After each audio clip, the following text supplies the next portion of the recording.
Durante más de 25 años, Mao Zedong gobernó a un cuarto de la población mundial. Convirtió a China, una nación atrasada, en uno de los países más poderosos del mundo. Yo diría que era un genio, e incluso los que se oponían a él, los que le criticaban, dirían lo mismo. Detrás de un muro de silencio, sabemos que presidió la muerte de millones y millones de sus compatriotas. Mao se parecía más a Stalin que a Hitler, pero fue responsable de muchas más muertes que cualquiera de los dos. Gobernó como si fuera un emperador, pero seguía siendo un hombre sencillo. Sabemos que no le gustaba lavarse, que se frotaba con toallas húmedas cada noche. Y sabemos que nunca se lavaba los dientes. Vivía como un campesino. Esta es la historia de un hombre que en vida fue considerado como un dios, pero que en el futuro sería juzgado como uno de los dictadores más sangrientos del siglo XX.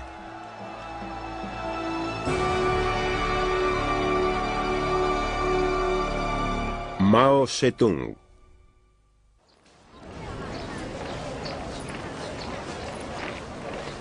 China, el último bastión importante del comunismo en el mundo. Durante más de 50 años la historia del país ha estado dominada por la sombra de un hombre, Mao Zedong. Se revela como el padre fundador de la China moderna, el hombre que convirtió el marxismo en maoísmo y que dio al pueblo chino una nueva dignidad y respeto.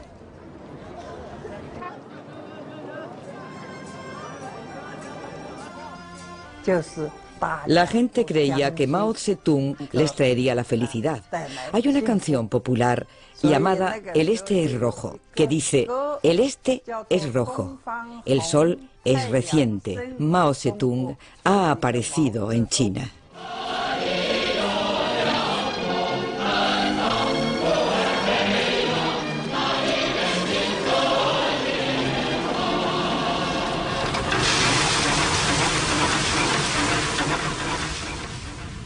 Mao procedía de una familia de campesinos. Sus padres y sus abuelos poseían una parcela de 1,5 hectáreas en la población de Shaoxanshang. Es una pequeña población en la provincia de Hunan, al sur de China.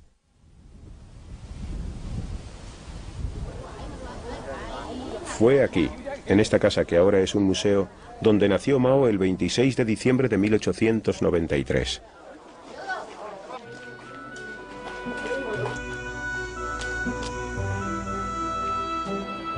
China era una sociedad feudal, donde una pequeña élite vivía bien y millones apenas podían sobrevivir.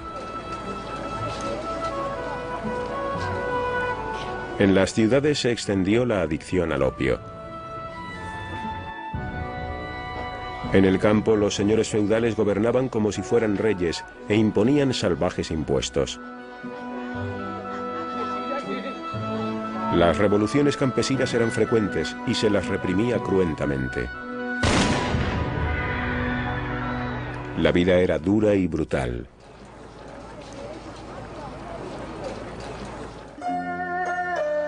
La familia de Mao era de mejor condición social que otras muchas. Su padre, Mao Zedong, era un hombre que se había hecho a sí mismo, de marcado temperamento, que creía en las virtudes del trabajo duro y a menudo pegaba a sus hijos.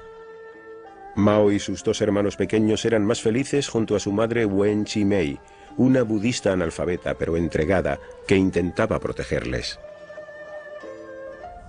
Mao tenía una relación muy estrecha con su madre.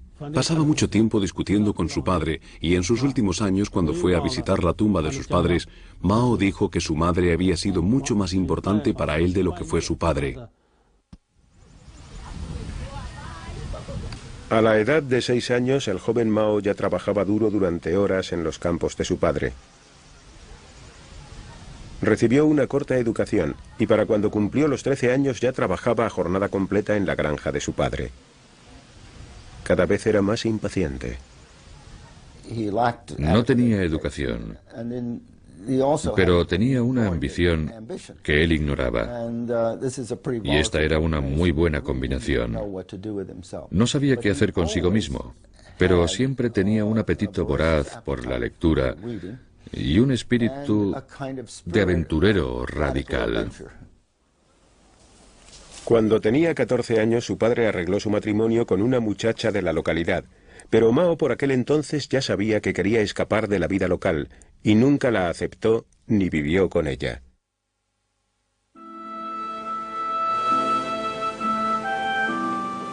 Tres años más tarde, cuando tenía 17, finalmente se fue de casa. Tomó un barco hacia la ciudad de Kansha, capital de la región, donde decidió asistir a una escuela.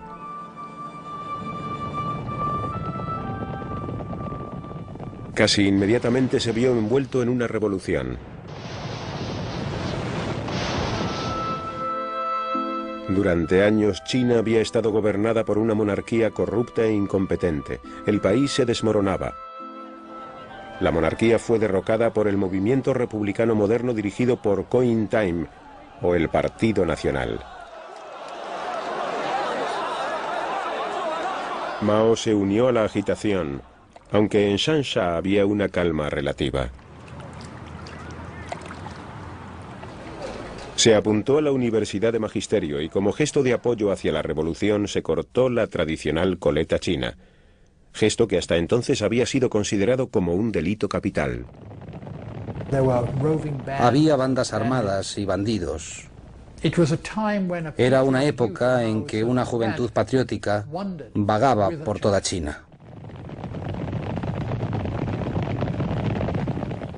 Se unió al movimiento estudiantil. Soñaba con una nueva China. Creía en la importancia del bienestar físico. Sabemos esto porque uno de sus amigos de juventud escribió un libro sobre el tiempo que vivieron juntos y sobre cómo Mao le convenció a él y a algunos otros para recorrer el campo durante las vacaciones, cruzando ríos y atravesando montañas, porque pensaba que si la gente joven era la que iba a salvar a China, tenían que estar sanos y fuertes para lograrlo. En 1918 recibió el título de maestro. Tenía 24 años. En ese mismo año su adorada madre moría. Ahora ya no le quedaba ningún incentivo para volver a casa y se marchó a la capital, Beijing, para buscar trabajo. La ciudad estaba llena de gente joven intentando ganarse la vida. Mao tuvo dificultades para encontrar trabajo, pero al final encontró un puesto humilde en la universidad y se mudó a una habitación que compartía con otras 7 personas en la parte pobre de la ciudad. Mao era ayudante en una biblioteca de Beijing y creo que para él esto fue lo más cercano a la educación universitaria.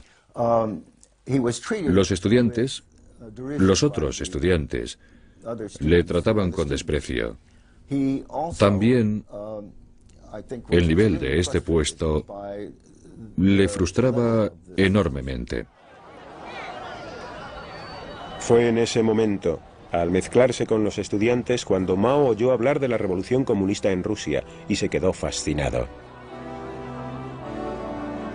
Parecía ofrecer nuevas esperanzas para los campesinos oprimidos de su propio país. Mao se convirtió en un marxista revolucionario y miembro inaugural del Partido Comunista Chino. Se trataba de un pequeño grupo, y Mao era, digamos, como el representante de las masas, por decirlo de alguna manera, y nadie le tomaba en serio en absoluto. Mao volvió a la provincia de Hunan para predicar el comunismo entre los campesinos. Con él se llevó a su nueva esposa, la hija de un antiguo profesor suyo. Pero le quedaba poco tiempo para la vida familiar. China entonces estaba gobernada por un violento anticomunista llamado Chiang Kai-shek. En 1927 abatió a sus oponentes radicales. Miles de comunistas fueron brutalmente aniquilados. A muchos les dispararon y golpearon.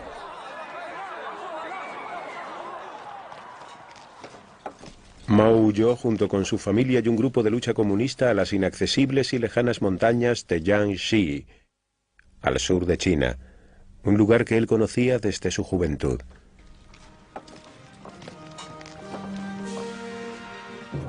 Tenía casi 40 años, era un hombre perseguido y había una recompensa por su cabeza de $250.000 de plata.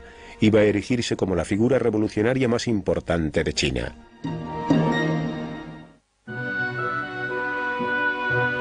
En las lejanas colinas de Jiangxi, los supervivientes del Partido Comunista se reagruparon.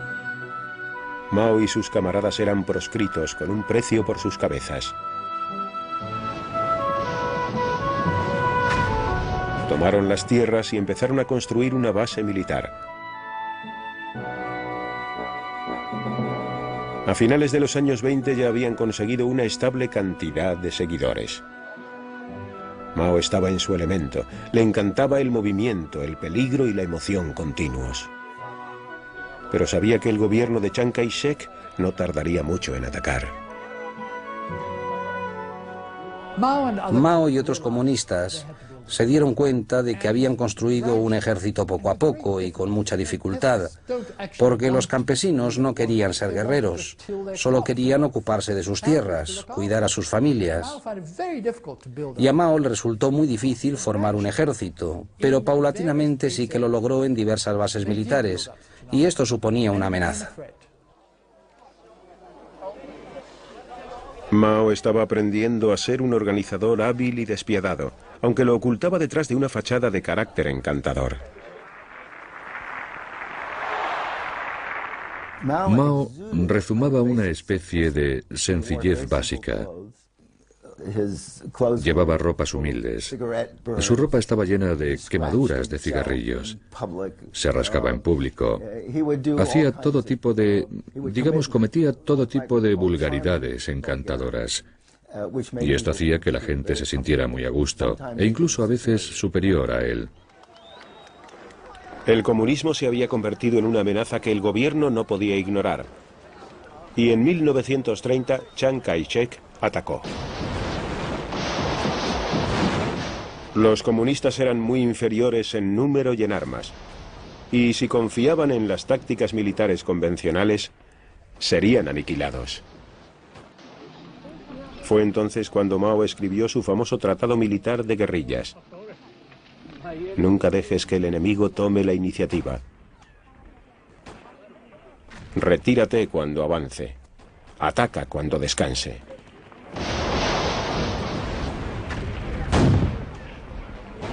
Una de las primeras víctimas fue la esposa y compañera de Mao, Yang Kai-hui, que murió en un combate de guerrillas.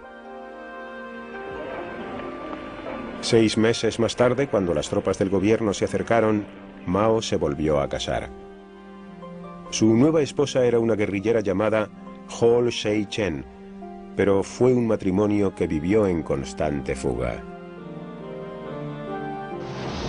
En 1934 había casi 1 millón de soldados del gobierno rodeando el campamento comunista. Incluso la guerra de guerrillas se hizo imposible. Los comunistas aceptaron su derrota y se vieron obligados a retirarse. A medida que se retiraban, discutían sobre qué harían después. La mayoría de los líderes quería realizar su última hazaña heroica. Mao, casi completamente solo, se opuso a ello, y después de semanas de retirada, afectado por las derrotas militares, se vio obligado a comparecer.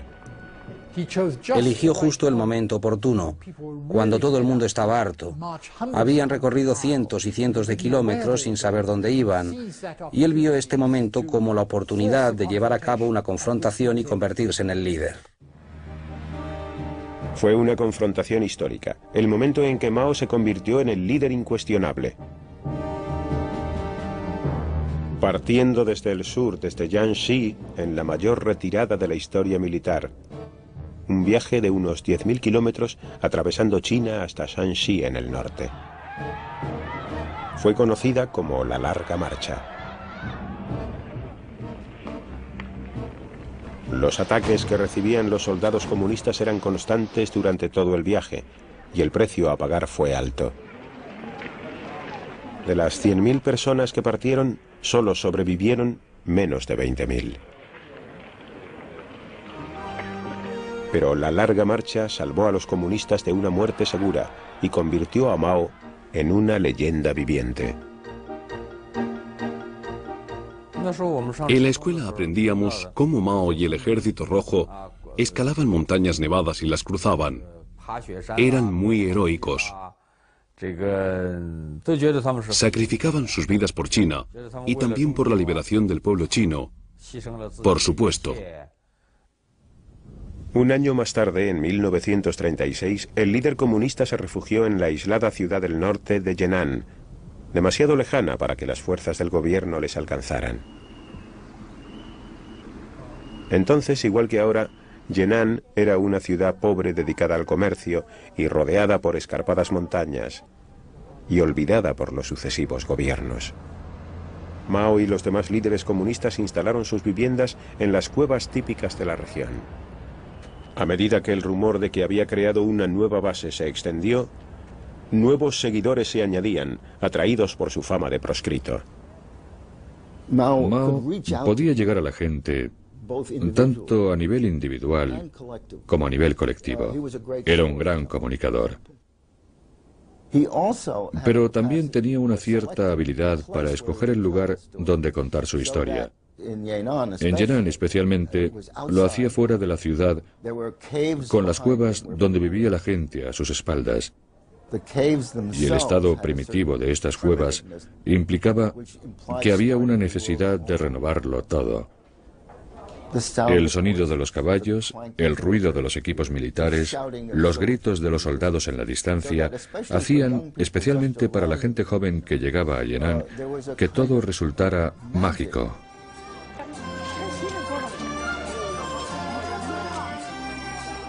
Yenan pasó a ser una zona comunista liberada, y por primera vez en muchos años Mao tenía la oportunidad de comprobar por qué había luchado. Escribió poesías y también más minuciosamente sobre la política revolucionaria. Todos se sentían atraídos hacia él. Por sus discursos se podía interpretar que era mejor que los demás líderes comunistas.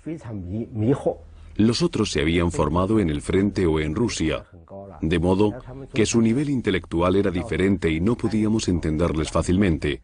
La mayoría de nosotros preferíamos a Mao. Mao explotaba su popularidad. Detrás de su fachada de gran líder, también había un mujeriego. Mao era muy popular, ya que exigía una rígida disciplina a sus oficiales con respecto a las mujeres y a los derechos de estas. Y él, a su vez, literalmente se aprovechaba de la situación. Era un famoso filántropo. Cuando llegaron los nuevos refuerzos, Mao comenzó una relación con una actriz llamada Jiang Qin. Abandonó a su mujer por ella. Y al año siguiente contraía matrimonio por cuarta vez. Permaneció junto a Jiang Qin durante el resto de su vida, aunque tampoco le sería fiel. Solo más tarde quedaría claro que la crueldad de Mao era parte de su personalidad. En aquella época, esta se le disculpaba por las presiones de la guerra. A finales de los años 30, las fuerzas de Chiang Kai-shek se habían trasladado desde el sur y estaban a punto de llevar a cabo un gran ataque.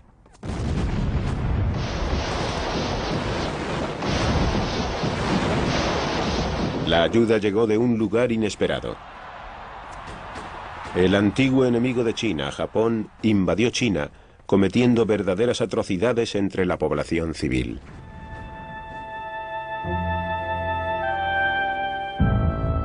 Mao vio la oportunidad de forzar la alianza con las fuerzas de Chiang Kai-shek para luchar contra el invasor extranjero. Ocurrió en el momento justo. La invasión japonesa hizo posible que Mao obtuviera mayores honores, así como el apoyo popular, con el fin de lograr que Chiang Kai-shek desistiera en sus ataques contra los comunistas y formar un ejército contra los nipones. 3 años más tarde, China y Japón entraban en la Segunda Guerra Mundial.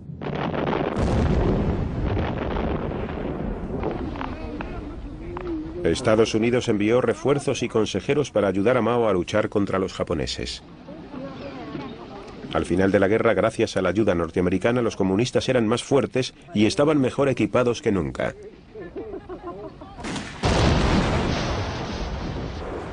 En 1949, después de una serie de batallas contra las tropas del gobierno, las guerrillas de Mao invadieron el país y entraron en la capital, Beijing.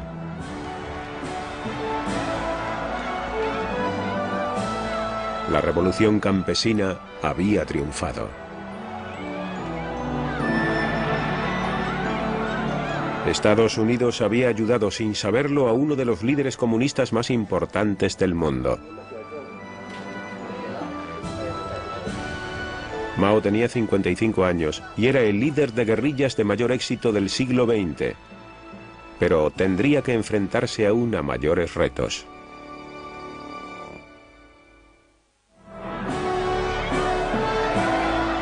El 1 de octubre de 1949, en la plaza de Tiananmen de Beijing, Mao Zedong proclamó el nacimiento de la República Popular China. Esto suponía el final de 30 años de guerra civil.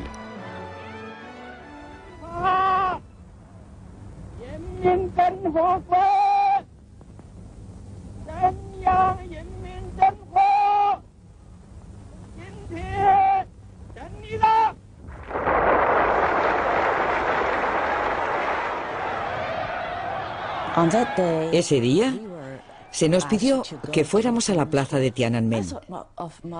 A mí me pareció que Mao era una gran persona y el salvador de China, porque hasta aquel momento yo había presenciado la corrupción del gobierno.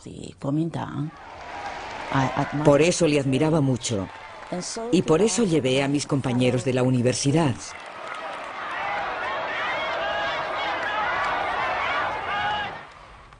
Fue muy emocionante oír a Mao decir: «Os declaro la República Popular China». Yo no había oído mucho sobre esto, pero en el fondo de mi corazón Mao se convirtió poco a poco en un dios. Ese otoño Mao viajó al norte, a Moscú.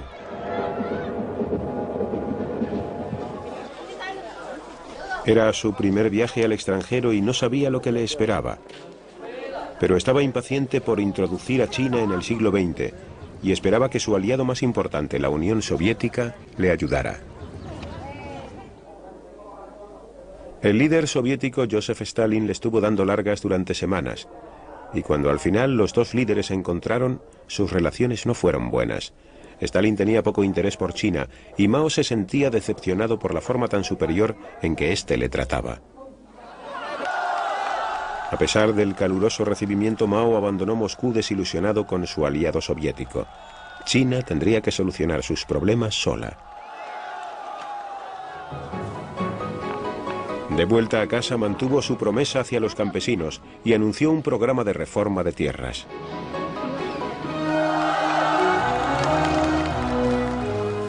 Grandes parcelas pertenecientes a los feudos fueron divididas y entregadas a la gente que las trabajaba.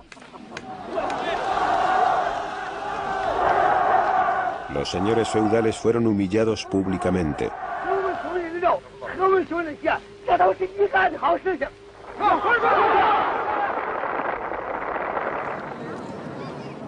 Pero en las ciudades el respaldo era menor hacia el comunismo, y mucha gente se resentía de la rígida posición del partido. Había un resentimiento general hacia la rigidez con que el partido trataba a todo aquel que no fuera miembro del partido, hacia la forma en que gobernaban el país, concretamente entre los intelectuales que pensaban que por tradición pertenecían a la élite del gobierno y que ahora habían sido desplazados por oficiales del partido que apenas tenían una educación primaria en el mejor de los casos. Mao percibió el descontento y en 1956 llevó a cabo el primer experimento de democracia en China. Una invitación abierta a los intelectuales del país para que expresaran sus opiniones. Dejó que 100 flores florecieran, que 100 escuelas de pensamiento se expresaran. Se esperaba la peor de las críticas.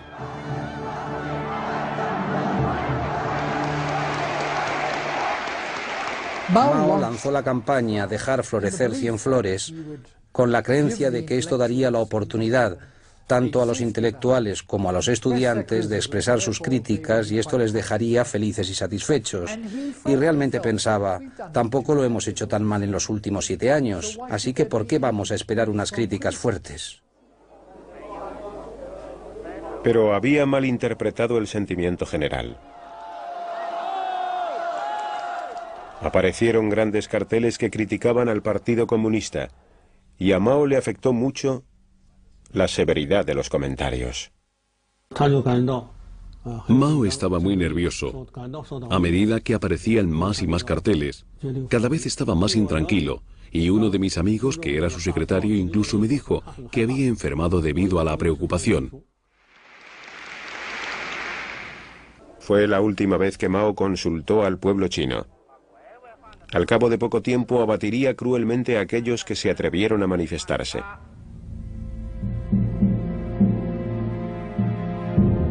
Cientos de miles fueron clasificados como derechistas y perdieron sus trabajos. Decenas de miles fueron enviados a prisión.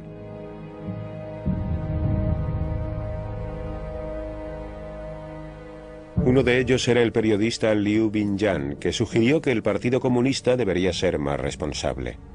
Le costó creer lo que le estaba pasando.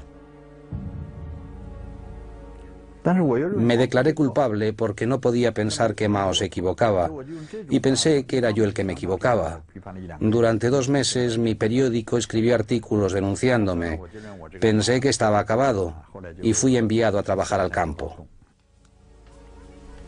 Más de 1 millón de familias se vieron afectadas por la denominada limpieza antiderechista.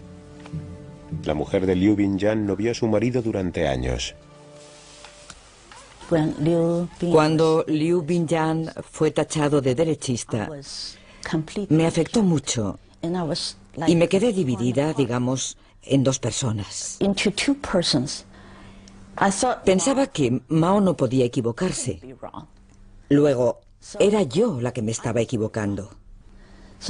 Así que intenté resignarme a la idea de que Liu Binyan era de derechas. Para mucha gente este fue el momento en que Mao perdió el contacto con la realidad y pasó de ser un líder comunista a ser un dictador paranoico y asesino. Era ridículo. Estos escritores no eran de derechas en absoluto.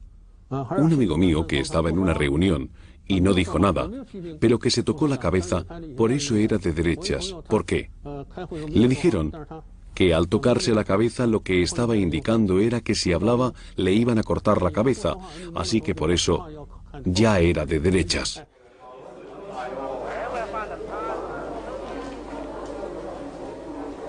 Pero a Mao ya no le importaba. Rodeado de sus hombres de confianza, tenía ahora libertad para perseguir sus ideales personales. Pocos se podían imaginar a dónde llegaría esto. En 1958, Mao abandonó Beijing para hacer una de sus giras periódicas por el país. Estaba impaciente por el ritmo tan lento de cambio que llevaba todo, y temía que se hubiera pasado el momento para la revolución. Creyó que era el momento de agitar el país y hacer resurgir el antiguo entusiasmo. Mao era alguien que creía en el movimiento. Le encantaba la agitación. Así se lo dijo a su médico. Y está bastante claro por la forma en que se comportaba, y parte de su personalidad era parte de su vida marcial y de la existencia de la guerrilla. Eso es lo que era la revolución. Cuando Mao recorrió el país, de repente se quedó atónito con el potencial del gran ejército de trabajadores. Aunque al país le faltaba maquinaria, tenía mucha más mano de obra que cualquier otro país del mundo.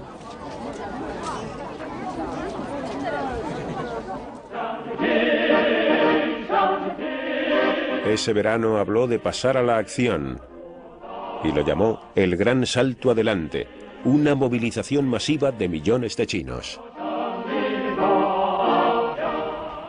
Para ser honesto respecto a Mao, muchos economistas de los años 50 y 60 dijeron que el boom llegaría empleando a los campesinos en la industria local. Esa era la forma de lograrlo. Lo que fue erróneo fue su manera de interpretar que se podía hacer. Oyó a Khrushchev decir que adelantaría a América en 15 años, y él dijo, bueno, nosotros adelantaremos a alguien, adelantaremos a Inglaterra en 15 años, eso es. Los efectos se dejaron sentir casi inmediatamente. En el campo se produjo una enorme reorganización de las granjas. En menos de 12 meses, 900 millones de campesinos, que igualaban en número a la población de los Estados Unidos, se emplearon a fondo en las granjas colectivas.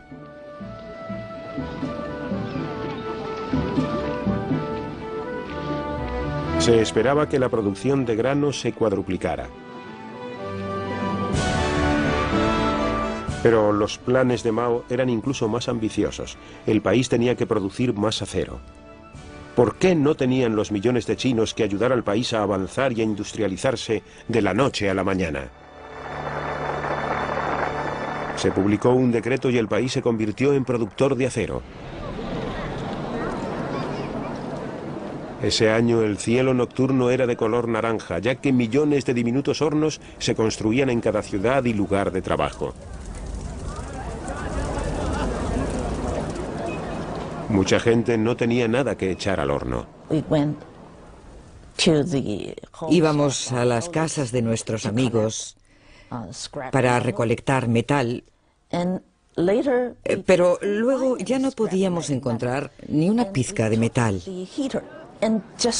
Entonces cogimos el calentador y lo convertimos en trozos de metal. Fue algo inimaginable, algo estúpido, pero lo hicimos. El gran salto adelante se convirtió en la mayor movilización humana jamás vista en el mundo.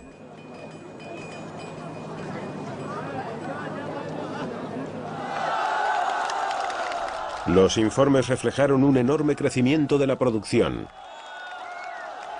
Mao quería oír buenas noticias, y como los recuerdos de la limpieza antiderechista todavía estaban frescos en la memoria del pueblo, nadie le contradecía. Mao se volvió ciego y sordo. Estaba aislado y enfermo, como un emperador en su palacio. El año siguiente la verdad salió a la luz. La mayor parte del acero era inservible. Y lo que es peor, con el fervor de producirlo se habían dejado de recolectar las cosechas durante los 2 últimos años. En 1958 o 1959, más o menos, tuve la impresión de que Mao realmente se había divorciado del mundo que le rodeaba, del pueblo chino, y que había sido capaz de organizar una revolución, pero que no sabía cómo gobernar un país. En el invierno de 1959, como resultado de las ambiciones de Mao, China se había visto empujada a una hambruna segura. Las antiguas ciudades se morían de hambre. La gente no tenía nada que llevarse a la boca, ya no tenían que comer. Cuando ya no les quedaba nada, se comían los cuerpos de los que habían muerto hacía poco.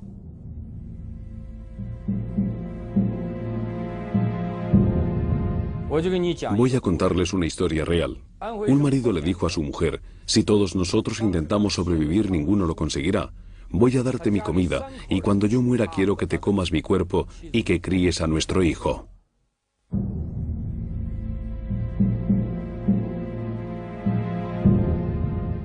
Nadie sabe hasta qué punto se extendió ese canibalismo. Pero recientes informes sugieren que entre 1959 y 1961 murieron de hambre 40 millones de personas. Fue la peor hambruna de toda la historia.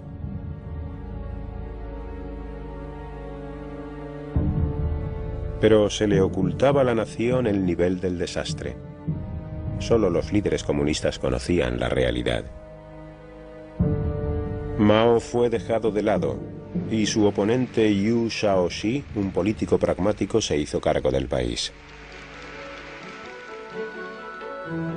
Por primera vez en 25 años, Mao se vio obligado a ocupar un puesto secundario. Pasaría los próximos años planeando su vuelta al poder.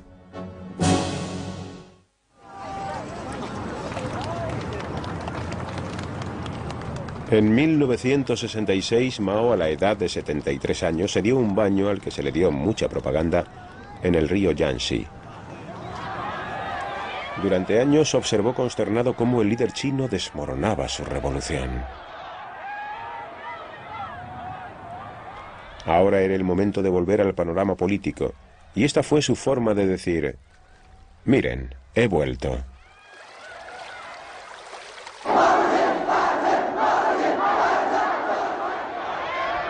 Más tarde ese mismo año invitó a cientos de miles de colegiales y estudiantes a una serie de enormes reuniones en Beijing.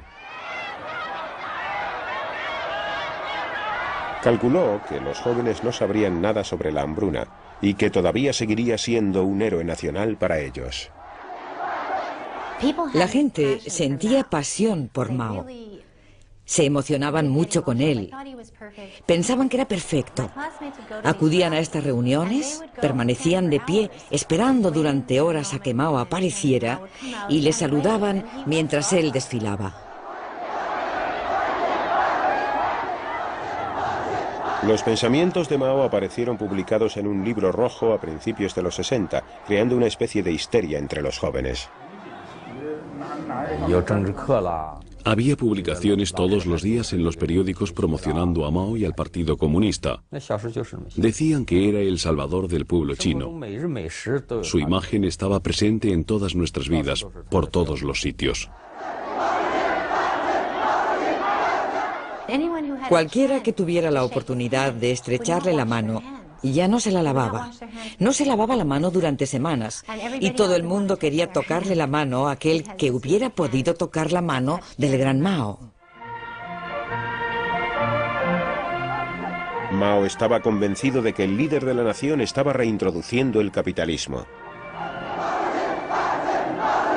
Con una total indiferencia hacia el proceso natural de cambio político, reunía a los estudiantes con el fin de derrocar a los capitalistas, término con el que se refería a sus oponentes políticos.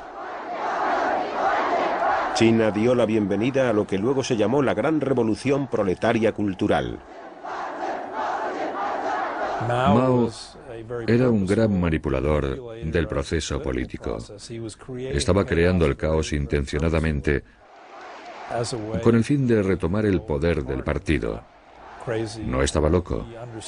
Era muy consciente de que estos conflictos que él estaba creando debilitarían a sus oponentes, con lo que él restablecería su propia autoridad y su propio control. El caos se extendió por China como un relámpago cuando el ejército rojo de Mao se encargó de la limpieza de los asuntos políticos. Muchas de sus víctimas fueron sus antiguos enemigos, los intelectuales.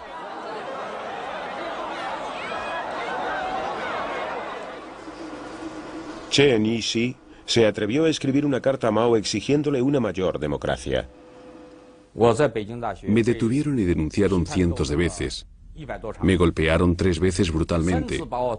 Me quedé tan agotado que hubiera podido morir fácilmente, pero de hecho quería vivir. 4 miembros de mi familia fueron asesinados porque se me acusaba de contrarrevolucionario.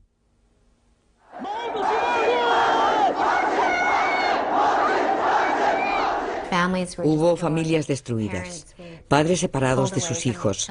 De hecho, en la oficina de mi marido torturaban a la gente hasta la muerte. Los envolvían con una manta y los golpeaban hasta que morían. Y luego tiraban los cuerpos por las ventanas y decían que había sido un suicidio. Mao estaba al frente del poder.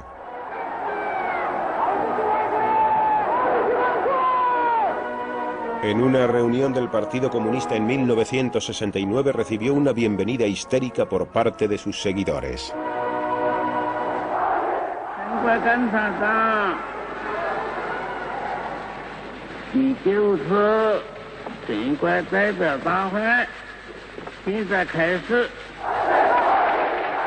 No tenía escrúpulos a la hora de explotar esta nueva popularidad. A medida que el arma roja se extendió por el país, se entregó abiertamente a su antigua afición por las mujeres jóvenes. Tenías que pensar en Mao como si fuera un cantante de rock. Era como si al tocarle ya no volvieras a ser la misma nunca más. Las mujeres jóvenes querían estar con él, servirle de la forma que fuera. Todas mis compañeras de clase querían entretenerle y por eso iban en secreto, sin que lo supiéramos, al centro de la comedia y le divertían. Así que para él no suponía ningún problema encontrar a chicas que se acostaran con él. A finales de los 60, más de 1 millón de personas habían sido asesinadas o encarceladas por el Ejército Rojo. Los oponentes de Mao habían sido derrocados del poder. Incluso él se había dado cuenta de que ahora era el momento de restaurar el orden. El Ejército Rojo se desmanteló. Muchos fueron enviados al campo a tranquilizarse. Tras años de caos en China, Mao ahora trataba de liberar a la nación de su aislamiento con respecto al mundo. Era su última y principal iniciativa. En un gesto característicamente audaz, recurrió a su archienemigo, los Estados Unidos, e invitó en 1972 al presidente de Norteamérica, Richard Nixon, a una reunión en Beijing. Primera ocasión de diálogo entre los dos países durante más de 3 décadas. A Mao le gustaba la compañía de Nixon, aunque la delegación norteamericana tenía dificultades para encontrar sentido a lo que decía. Ocasionalmente Mao hacía algún comentario del que no se podía entender o parte o la totalidad de este. Era demasiado complejo y no conocíamos el contexto en el que hablaba para poder entender lo que quería decir. Pero los chinos también estaban en la misma situación. No pisaban suelo firme. Sentían pánico de malinterpretar a Mao, de entender algo que no estuviera diciendo. Era el principio del resurgimiento chino en el mundo, pero el estado de salud de Mao se estaba deteriorando y no viviría para ver los beneficios de su diplomacia.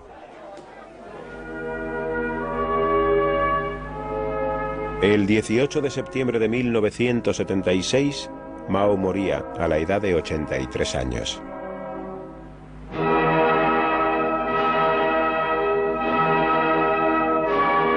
China estaba desolada. Y todavía hoy el pueblo chino se está adaptando a su herencia. Sus malos juicios acarrearon la muerte de decenas de miles de personas. Si le miramos desde este punto de vista, fue uno de los mayores criminales de la historia, aunque también fue un gran precursor del bien.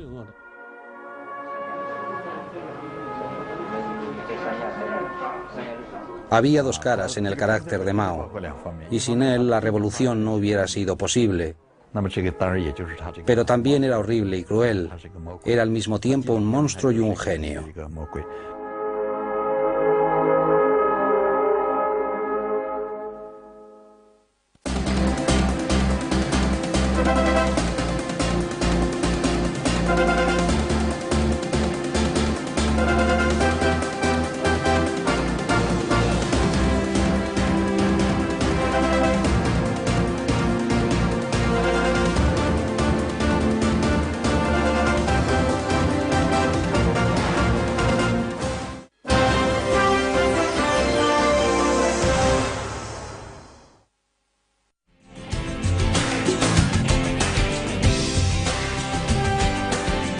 Canal de Historia. Y respeto.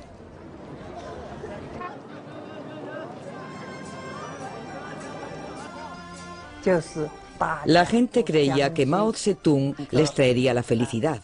Hay una canción popular llamada El Este es Rojo, que dice: el Este es rojo, el sol es reciente, Mao Zedong ha aparecido en China.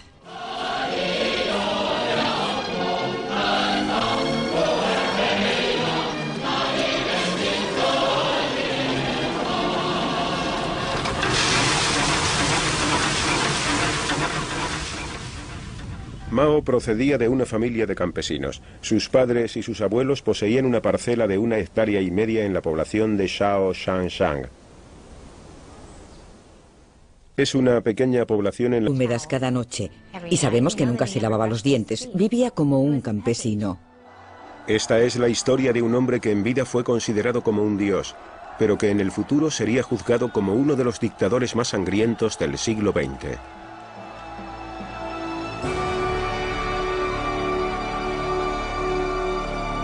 Mao Zedong.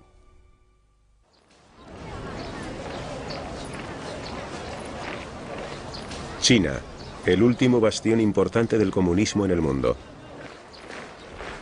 Durante más de 50 años la historia del país ha estado dominada por la sombra de un hombre, Mao Zedong.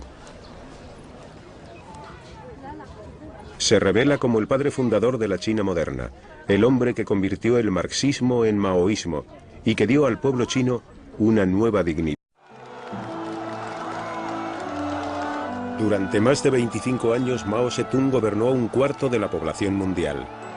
Convirtió a China, una nación atrasada, en uno de los países más poderosos del mundo. Yo diría que era un genio, e incluso los que se oponían a él, los que le criticaban, dirían lo mismo.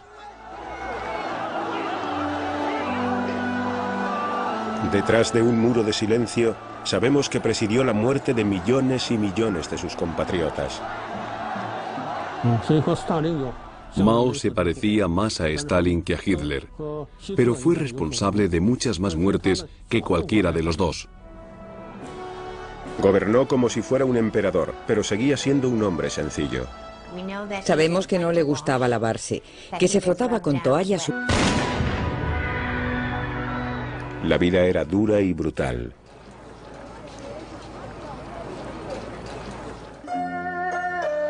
La familia de Mao era de mejor condición social que otras muchas. Su padre Mao Zedong era un hombre que se había hecho a sí mismo, de marcado temperamento, que creía en las virtudes del trabajo duro y a menudo pegaba a sus hijos.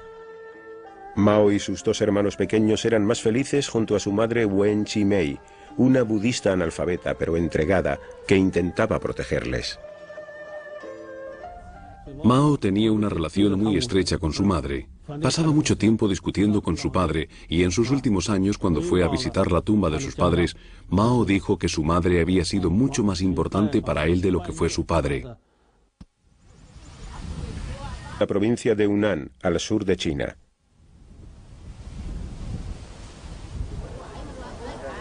Fue aquí, en esta casa que ahora es un museo, donde nació Mao el 26 de diciembre de 1893.